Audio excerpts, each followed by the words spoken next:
तो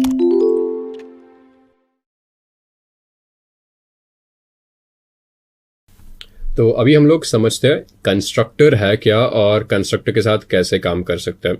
तो कंस्ट्रक्टर एक स्पेशल टाइप ऑफ मेथड है और इस कंस्ट्रक्टर के थ्रू जो है जब भी आप एक ऑब्जेक्ट को क्रिएट करते हो, क्रिएशन के टाइम पे ही जो है आप सभी वैल्यूज को असाइन कर सकते हो। और इन पाइथन आप कंस्ट्रक्टर को जो है इनिट मेथड के साथ डिफाइन करते हो। तो डेफ यहाँ पे डबल अंडरस्कोर इनिट, फिर से आप डबल अंडरस्कोर लोगे। तो क्लास का नाम एम्प्लॉय है, आपने मेथड क्रिएट किया है तो क्लास का नाम एम्प्लॉय है और डेफ इनिट ये कंस्ट्रक्टर है और ये सब पैरामीटर्स ले रहा है।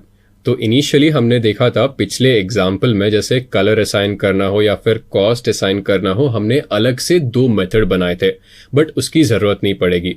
हम अगर बस एक कंस्ट्रक्टर क्रिएट करेंगे with the help of this init method, तो यहाँ पे जो है हम सभी इन एलिमेंट्स को या फिर इन एट्रीब्यूट्स को जो है ऑब्जेक्ट क्रिएशन के टाइम पे ही असाइन कर सकते हैं। तो जैसे यहाँ पे एम्प्लॉय है, एम्प्लॉय का नाम होगा, एज होगा, सैलरी होगा और जेंडर होगा, राइट। तो इन सभी को मैं इस कंस्ट्रक्टर से असाइन कर दे रहा हूँ। उसके बाद मैं बस इन वैल्यूज को प्रिंट कर रहा हूँ यहाँ पे। Name of employee is, age of employee is, salary of employee is and gender of employee is. तो ये होने के बाद मैं क्या कर रहा हूँ, इसको इंस्टेंशिएट कर रहा हूँ। और जैसे आप देख रहे हो मैंने ऑब्जेक्ट क्रिएट किया है E1 और ऑब्जेक्ट क्रिएट करते टाइम ही मैं इन सभी वैल्यूज को पास कर रहा हूँ, राइट।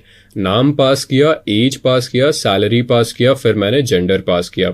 और क्योंकि employee details is a part of this class, मैंने इस मेथड को इन्वोक किया E1.EmployeeDetails और ये सभी यहाँ पे प्रिंट हो गया। तो इस एग्जाम्पल को हम इम्प्लीमेंट करके देखते हैं। तो सबसे पहले मैं लिखूंगा क्लास और क्लास का नाम होगा एम्प्लॉय और मुझे एक कंस्ट्रक्टर क्रिएट करना है। तो डेफ 2 अंडरस्कोर लिखिए, इनिट फिर से 2 अंडरस्कोर लिखिए यहाँ पे, फिर यहाँ पे राउंड ब्रेसेस हो गए। तो सबसे पहले आपको सेल्फ लिखना होगा। सेल्फ के बाद आपको जो भी एट्रीब्यूट्स ऐड करना हो इस क्लास में वो सब दे दीजिए। तो एम्प्लॉय का नाम होगा, एम्प्लॉय का एज होगा, employee will be getting a salary और एम्प्लॉय का एक जेंडर भी होगा। तो ये सब चीजें हो गई यहाँ पे। फिर self dot name equals name. इसी तरह मुझे एज को सेट करना है, self dot age would be equal to age. फिर हो गया है self dot salary is equal to salary. इसके बाद हो गया है self dot gender would be equal to gender. तो मैंने यहाँ पे ये सब चीज़ें इनिशियलाइज कर दिए। उसके बाद मुझे इन सब चीज़ों को प्रिंट आउट करना होगा। तो डेफ ऑफ मुझे यहाँ पे क्या करना है और एक नया मेथड प्रिंट आउट करना होगा। तो इस मेथड का नाम मैं लिखता हूँ शो एम्प्लॉई डिटेल्स और इस मेथड के थ्रू मैं बस जो भी वैल्यूज है उन सभी को प्रिंट आउट कर दूंगा। और because this method is a part of a class, यहाँ पे मैं सेल्फ लिख देता हूँ फिर से और मुझे सभी इंडिविजुअल वैल्यूज प्रिंट आउट करने पड़ेंगे। तो यहाँ पे हो जाएगा नेम ऑफ एम्प्लॉय इज और यहाँ पे कॉल करते समय I'd have to use self dot name। उसी तरह print of age of employee is, तो यहाँ पे हो जाएगा सेल्फ डॉट एज। फिर इसके बाद मुझे सैलरी प्रिंट करना होगा। तो यहाँ पे हो जाएगा सैलरी ऑफ एम्प्लॉय इज और यहाँ पे मैं प्रिंट करूँगा सेल्फ डॉट सैलरी।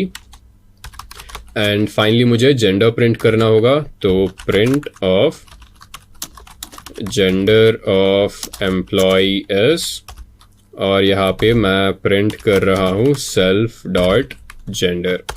तो मैंने यहाँ पे ये क्लास क्रिएट कर लिया है। फिर मैं इंस्टेंशिएट करता हूँ।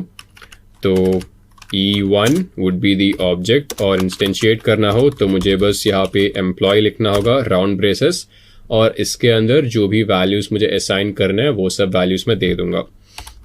तो मान लेते हैं एम्प्लॉय का नाम है राम एंड देन नेम तो दे दिया हमने। उसके बाद एज हो गया है, एज ऑफ एम्प्लॉय इज 32 और मान लेते हैं salary of Ram is around 50,000 rupees per month.